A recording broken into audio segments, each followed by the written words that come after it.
Assalamualaikum warahmatullahi wabarakatuh. Selamat pagi semuanya. Gimana kabarnya? Baik? Alhamdulillah. Waalaikumsalam warahmatullahi wabarakatuh. Alhamdulillah baik, A. Pagi ini Baik, Kak. kita akan melakukan podcast. Podcast tentang apa? Berakhlak ya. Berakhlak itu apa aja? Coba siapa yang bisa sebutin berakhlak itu apa aja? Silpi, Saya Mangga. Bang, yang pertama Oh, Adiki berorientasi. mantap. Adiki silakan. Yang pertama berorientasi pelayanan. Ya, lanjut. Siapa lagi yang Kedua, tahu? Yang kedua akuntabel, Ya,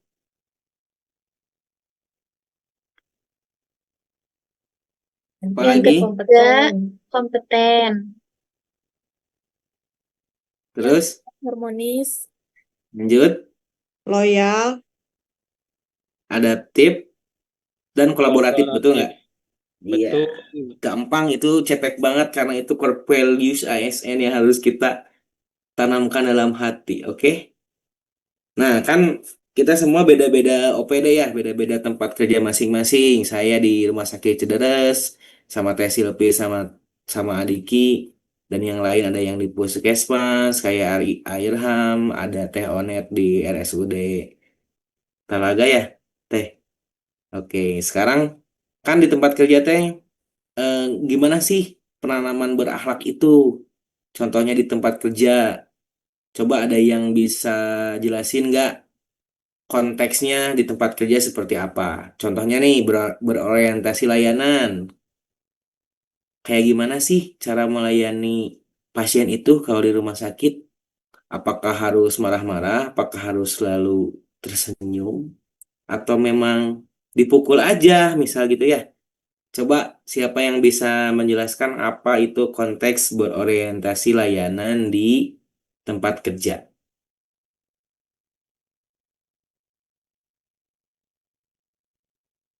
Saya Apin. Ah, oke, Teh Arin Perkenalan nih. dulu ya. Oke, Perkenalkan, saya Arinda Yulaksmi, NDH 03, kelompok 03, angkatan 12. Nah, kebetulan saya tuh jabatannya perawat terampil di RSUD Talaga, spesifiknya di unit IGD. Nah, kalau yang saya rasain selama kerja, itu core value-nya ada di berorientasi pelayanan ya. Artinya kita sebagai perawat tuh harus bisa memberikan pelayanan yang baik dan berkualitas kepada pasien. Contohnya kita tuh harus bersikap ramah ke pasien, terus kita dengan sabar menjelaskan prosedur ke pasien. Karena kadang pasien tuh nggak ngerti ya tentang prosedur rumah sakit kayak gimana, SOP-nya kayak gimana. Nah, kita sebagai ASN, sebagai perawat tuh harus sabar, ngejelasinnya harus detail supaya pasien dan keluarga pasien juga ngerasa mengerti dan menghindari kesalahpahaman gitu. Menghindari kecelakaan kerja juga. Terus juga kita tuh biasanya nenangin keluarga pasien. Kalau misalkan keluarga pasien kan kadang tuh kalau ke IGD panik ya, terutama wah, biasanya ditemuin ke keluarga pasien yang bawa anaknya gitu ke IGD ya. Kita sebaik mungkin ngejelasin ke mereka, terus nenangin mereka, ngejelasin prosedurnya segala macam. Terus juga kita tuh selalu memastikan kalau pasien itu ngerasa dihargain sama kita. Contohnya ya, misal karena saya di RSUD Talaga ya, di sana tuh bahasa Sundanya halus teman-teman, halus banget. Jadi eh, aku sebagai perawat tuh harus hati-hati ngejelasinnya, harus memilah-milih perkataan gitu. Mungkin segitu aja, Hafid. Yang lain ya ada nambahin. keren, keren, keren Teh apa Teh Arin ya? Halus-halus ya, sehalus belayan mantan bukan Teh Arin? Waduh, bahaya itu. Nah itu nah itu pelayanan ya berorientasi pelayan. Jadi mau bagaimanapun kondisi kita, tetap layani pasien, layani masyarakat dengan setulus-tulusnya karena kita dibayar untuk melayani mereka, oke? Ada yang mau menambahkan tidak atau mau gimana nih? Misalnya nih eh, pelayanan di mana gitu. Cukup ya. Nah, sekarang konteks selanjutnya nih. Apalagi setelah berorientasi pelayanan itu, Akuntabel A. ya bagus. Sok silakan akuntabel gimana Eh, implementasinya di tempat kerja. izin ya, aku mau akuntabel. Jadi di tempat kerja aku tuh, aku kerjain di RSUD Talaga dan di bagian penunjang. Nah, di situ aku eh, di staff laundry. Nah, jadi di situ tuh eh, di situ aku tuh setiap hari bertanggung jawab terhadap memastikan linen yang keluar dan masuk itu tercatat. Jadi besar dan jumlahnya tuh sesuai gitu. Nah, jadi kemungkinan ini tuh kayak tugas yang sederhana, tapi itu sebenarnya membutuhkan ketelitian dan kejujuran yang tinggi. Nah, jadi eh, bagi aku tuh akuntabel tuh juga bisa berarti bisa dipercaya. Nah, ini tuh menjalankan tugasnya tuh dengan jujur dan disiplin, juga siap mempertanggungjawabkan hasil kerja kita. Nah, waktu itu juga pernah di tugas aku tuh ada kesalahan dalam menyampaikan data. Nah, jadi saat itu aku langsung melaporkan dan memperbaikinya. Nah, dari situ pun aku belajar bahwa kejujuran itu lebih penting daripada terlihat sempurna gitu. Jadi sikap akuntabel ini tuh membuat saya lebih teliti, teratur, dan berkomitmen dalam menjaga nama baik instansi. Karena pada akhirnya pun pelayanan publik yang baik itu berawal dari individu yang bertanggung jawab. Mungkin sekian akuntabel dari aku. Oke, thanks Teh Nasifa ya. Akuntabel di laundry ya. Jadi dimanapun kita ditempatkan, tetap core values ASN di hati kita, oke? Betul. Oke, lanjut. Siapa lagi yang mau menjelaskan kegiatannya di tempat kerja yang menarik ini? Selanjutnya saya, Kang. Saya Oke, akan menjelaskan silakan terkait Kak Irham. kegiatan di tempat kerja saya. Halo semua, sebelumnya saya Irham, seorang sanitarian terampil di salah satu puskesmas, yaitu Puskesmas Sumberjaya. Untuk nilai kompeten sendiri bagi saya adalah suatu denyut nadi yang memastikan kualitas pelayanan khususnya di kesehatan lingkungan. Saya juga memahami bahwa tantangan kesehatan masyarakat ini terus berkembang mulai dari isu sanitasi dasar, pengawasan kualitas air, hingga pengendalian vektor penyakit menular. Oleh karena itu, kami sebagai sanitarian tentunya harus terus meningkatkan kompetensi diri untuk menjawab tantangan yang selalu berubah-ubah. Nah, ini berarti kita juga sebagai ASN apapun bidangnya harus terus meningkatkan kompetensi sehingga kita bisa mengikuti arus perkembangan. Nah, dari Kesling sendiri ini berarti kita harus secara proaktif untuk mengikuti pelatihan terbaru mengenai teknologi pengujian kualitas lingkungan, metode surveillance berbasis penyakit, atau regulasi lainnya yang terbaru terkait hygiene dan sanitasi. Jadi ketika misalkan ada suatu kasus KLB, kita dapat menanganinya dengan cepat dan tepat. Oke, seperti KLBT kejadian luar biasa ya, Kang Irham ya. Betul, Kang, Nah, kejadian luar biasa. berarti puskesmas tuh kayak kasus yang misalnya MBG keracunan berarti ikut andil juga untuk memperbaiki kualitas MBG, berarti ya, Kang Irham. Betul, Kang, salah satunya tadi terkait masalah KLB keracunan makanan yang di MBG ya. Nah, itu salah satu tugas sanitarian ketika ada KLB, kita memastikan kembali untuk sanitasi dasar dari tempat MBG itu sendiri. Nah, kita juga bergeraknya kerjasama, nggak hanya dari Kesling sendiri, gitu, Kang. Oke, keren. Berarti sangat berat ya kerjaan Kang Irham. Titip saya tetap tersenyum kepada masyarakat, Kang Irham. Oke. Next, ada yang mau ditanyakan tidak? Kawan-kawan nih, Kang Irham kan menarik banget nih sebagai MBG. MBG. Oh, gak ada ya? Oke. Next, siapa yang mau jelasin kaitannya core values ASN sama kerjaannya? Silakan lanjut. Langsung lanjut aja ya, Hafid. Iya, Selanjutnya silakan itu Teh Onet. harmonis ya. Harmonis itu kalau menurut perkenalan dulu ya, perkenalkan nama saya Anita Triani dari perawat di RSUD Talaga. Kalau menurut saya harmonis itu peduli dan menghargai perbedaan serta membangun lingkungan kerja yang kondusif. Kalau di rumah sakit aku biasanya karena kan aku di bagian pelayanan ya di IGD. Semua tugas itu melayani pasien tanpa memandang latar belakang, status sosial, jenis penjaminan kayak BPJS atau umum itu nggak ada ya. Jadi semua pasien dilayani dengan baik. Kemudian di internal staf membangun komunikasi yang baik juga dan saling menolong antar unit, misalnya membantu mengarahkan pasien yang kebingungan. Biasanya ada di rumah sakit itu dari satpamnya, petugas administrasinya, perawatnya, dokternya semua bareng-bareng gitu mengarahkan melayani masyarakat dari di rumah sakit Talaga. Kemudian apa namanya? eh, membantu mengarahkan pasien yang kebingungan.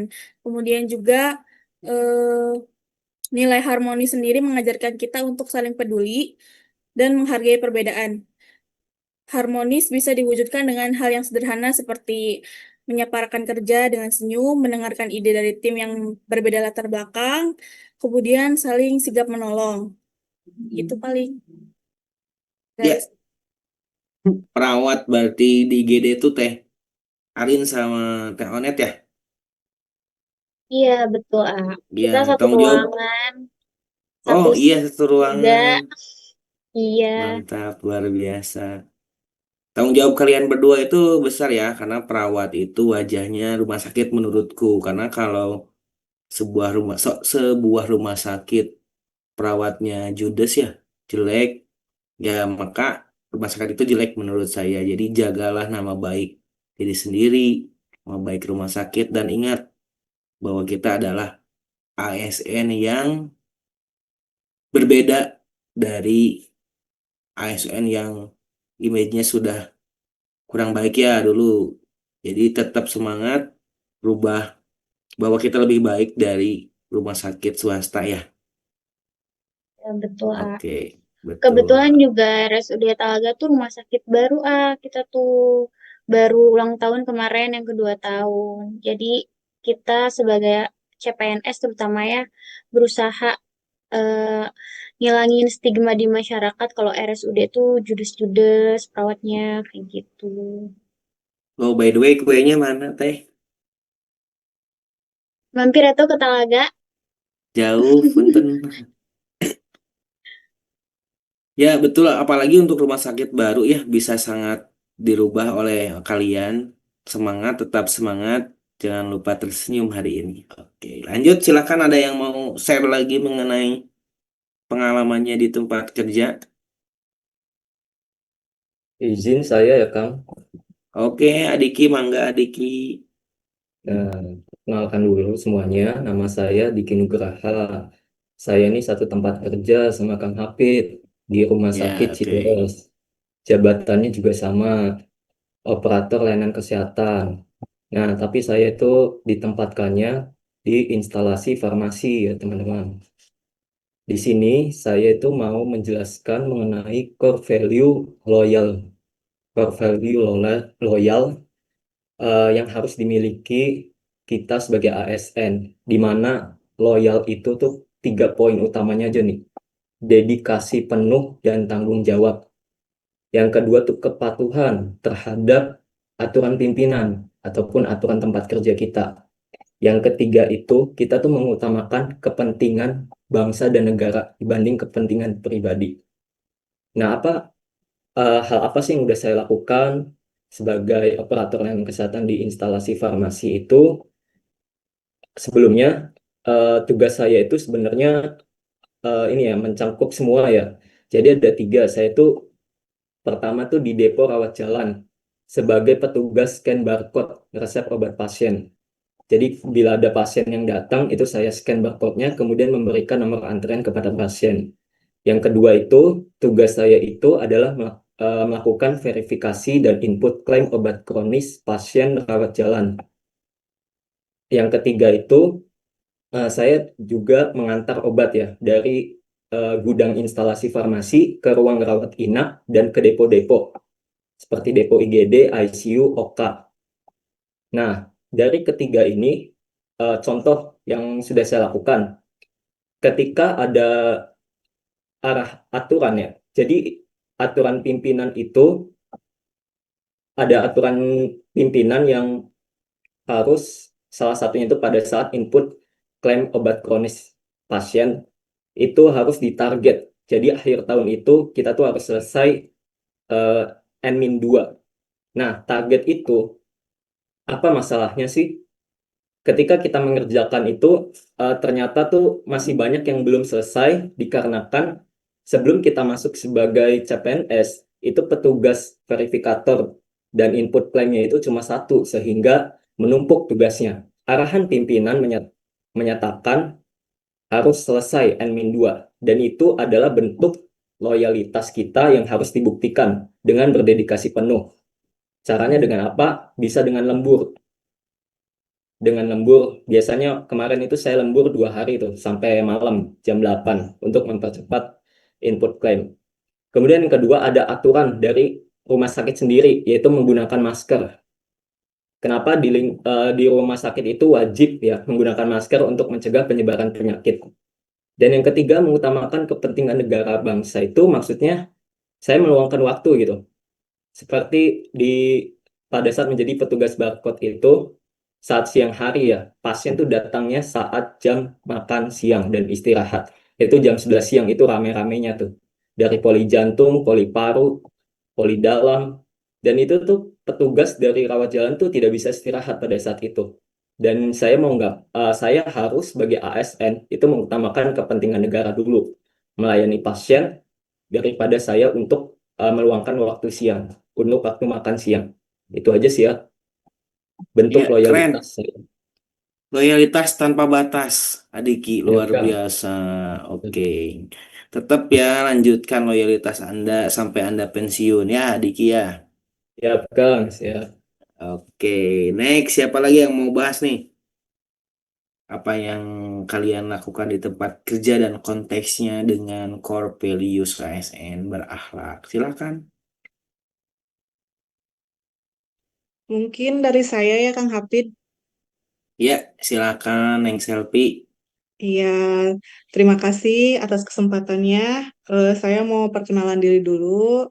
Nama saya Sylvie Nugrahawati, asal instansi dari RSUD Cideres. Di sini eh, jabatan saya sebagai pengelola layanan kesehatan. Saya sebagai staf di bidang pelayanan keperawatan dan kebidanan yang khusus memegang aplikasi RS Online dan Aspak. Sedikit tentang aplikasi RS Online dan Aspak ini, yaitu aplikasi yang akan melaporkan sarana dan prasarana serta sumber daya manusia yang ada di rumah sakit. Nah, nantinya tiap bulan kami akan melaporkan laporan ini langsung ke Kemenkes. Begitu. Tentang adaptif sendiri, menurut saya adaptif itu siap berubah, siap belajar, dan tentunya jika ada aplikasi yang down atau maintenance, kami juga harus siap eh, sewaktu-waktu kalau aplikasi ini lagi update, kami juga harus siap dengan konsekuensinya. Harus gimana cari solusi terbaiknya bersama-sama dengan tim, seperti itu. Kemudian sebagai admin RS Online Pusat juga, saya juga harus cepat menangkap berbagai perubahan. Misalnya ada perubahan tentang format laporan di aplikasinya, atau ada evaluasi di aplikasi Spaknya seperti itu. Terus di era sekarang juga sebagai ASN itu kita tuh harus melek teknologi gitu ya. Terus upgrade skill juga seperti itu. Karena makin ke sini kita tuh makin digital gitu sistemnya. Kita juga harus cepat beradaptasi seperti itu. Dan juga buat saya adaptif itu bukan tentang cepat ngikutin pembaruan aplikasi gitu. Jadi Jadi sebagai ASN juga kita harus punya mindset fleksibel sama positif. Contohnya, jika aplikasi ini sedang down atau lagi maintenance, kita tuh harus sama-sama bareng-bareng dengan tim harus cepat mengambil solusi yang terbaik bagaimana cara mengatasi masalah ini seperti itu. Jadi ASN adaptif itu bukan cuma soal update software, tapi kita harus update skill kita. Karena sikap terbuka dan semangat buat belajar ke depannya, kita akan memberikan pelayanan terbaik kepada masyarakat. Demikian dari saya. Kurang lebihnya mohon maaf. Sekian. Terima kasih ya, Hafid. Terima kasih, Teh Silvi. Nah, yang terakhir nih kunci dari segala kunci. Kolaboratif ya? Ya, Nah, Pak gimana nih Irfan. kolaboratif di tempat kerja? Hafiz, silakan. Ya, izin Akang Teteh semuanya. Sebenarnya perkenalkan, nama saya Muhammad Abis Muhyiddin. Saya dari Dinas Satuan Polisi Pamong Praja dan Pemadam Kebakaran. Kali ini saya mau sedikit ngobrol tentang salah satu nilai dasar ASN berakhlak, yaitu kolaboratif yang terakhir. Nah, jadi Akang Teteh, kolaboratif ini ya intinya adalah kemampuan buat kerjasama terbuka, saling bantu, bareng-bareng sampai tujuan. Karena saya di Satpol PP itu, kita sadar banget gitu kalau tugas kita itu salah satunya menjaga ketertiban dan keteraman masyarakat yang pastinya nggak bisa dikerjain sendirian. Jadi kita kerja itu kerja tim, as a team. Harus ada kerjasama dari banyak pihak. Contohnya kayak kemarin nih, dalam kegiatan pengamanan. Kemarin ada pengamanan di DPRD, ada audiensi di DPRD. Itu kami sering bekerja sama dengan seperti TNI, Polri. Lalu untuk urusan sosial seperti ODGJ dan lain sebagainya, kita juga berkolaborasi nih dengan dinas sosial. Misalkan dalam penanganan PMKS atau penyandang masalah kesejahteraan sosial. Dan gak cuma itu, kita juga bareng Dinas Perhubungan saat melakukan penertiban lalu lintas di titik-titik rawan kemacetan. Lalu selain kerjasama antar instansi, kami juga terbuka dengan masukan dari tokoh masyarakat maupun organisasi lokal, karena ya kami percaya dengan mendengarkan dan melibatkan masyarakat, setiap kebijakan yang dijalankan bisa lebih diterima dan efektif di lapangan. Jadi ya lewat nilai kolaboratif ini, kami di Satpol PP berusaha membangun sinergi yang kuat, bukan cuma antar instansi saja, tetapi juga dengan masyarakat, dengan tujuan satu, yaitu menciptakan lingkungan Majalengka yang aman, tertib, dan nyaman untuk semua. Mungkin untuk kolaboratif sekian, Akang Teteh. Terima kasih. Ya, thank you Hafiz mengenai penjelasannya di Satpol PP ya luar biasa, unbelievable banget ini. Eh berakhlak itu kan ada 7 kata ya, akronim berakhlak itu. Coba siapa yang mau menyimpulkan kegiatan hari ini tuh apa berakhlak? Silakan. Oke, biarkan saya yang menyimpulkan ya, Kak. Perkenalkan, nama saya Fransus Matiani, ND 11, asal instansi dari RSUD Majalengka, Jabatan Perawat Terampil. Jadi berakhlak itu yang pertama adalah berorientasi pelayanan. Yang kedua itu akuntabel. Yang ketiga adalah kompeten, lalu harmonis, loyal, adaptif, dan juga kolaboratif. Nah, tadi luar biasa sekali teman-teman sudah menyebutkan portfolio masing-masing karena secara tidak langsung sebenarnya kita sudah menerapkan hal tersebut ya di pekerjaan kita masing-masing. Nah, dari akuntabel sendiri itu maaf, dari berorientasi pelayanan dulu ya. Berorientasi pelayanan ini kita berusaha memberikan hasil yang terbaik bagi masyarakat, melayani dengan hati. Yang seperti tadi Teh Arin sudah jabarkan ya Teh. Lalu nilai kompeten ini mendorong peningkatan kemampuan dan profesionalitas. Oh maaf, sebelumnya akuntabel dulu. Akuntabel itu menjadikan setiap individu bertanggung jawab dan dapat dipercaya. Lalu kompeten mendorong peningkatan kemampuan dan profesionalitas, contohnya dengan mengikuti pelatihan terkait di bidangnya seperti yang disampaikan oleh Pak Irfan. Lalu harmonis Harmonis itu membangun suasana kerja yang saling menghormati dan menghargai perbedaan. Contohnya melayani pasien tanpa membedakan mana pasien BPJS atau pasien umum. Semuanya perlakuannya sama. Loyal ini berarti dedikasi penuh, patuh terhadap atasan, dan mengutamakan kepentingan bangsa dan negara di atas kepentingan pribadi yang tadi sudah disampaikan oleh Adiki ya. Oke, lanjut. Adaptif ini adalah sikap kita untuk siap menghadapi perubahan-perubahan yang spontan gitu terjadi di tempat kerja dan juga tidak lupa untuk mengupdate skill. Tadi disampaikan oleh Teh Sylvia. Lanjut ke kolaboratif. Kolaboratif ini menemukan kerjasama lintas sektor demi hasil yang lebih optimal seperti itu kesimpulannya. Oke, mungkin cukup dari saya kesimpulannya seperti itu. Bagaimana Hafid? Saya kembali ke Ya, Anda. keren Teh Feli untuk kesimpulannya ya. Jadi intinya menurutku itu berakhlak. Jadi jangan kalah sama Satpam BCA ya. Kita ASN loh. Masa kalah sama Satpam BCA yang terkenal pelayanannya luar biasa, produk knowledge-nya luar biasa. Jadi jadilah seorang pegawai yang baik, menjadi orang yang lebih luar biasa dan tetap semangat untuk kalian semua. Masih jauh kita akan berkarir di sini. Semoga cepat menjadi apa yang dicita-citakan oleh kalian. Cukup mungkin podcast kali ini. Terima kasih semuanya dari Sabang sampai Merauke. Ini jauh-jauh semua. Yuk, assalamualaikum warahmatullahi wabarakatuh. Waalaikumsalam. Waalaikumsalam warahmatullahi wabarakatuh.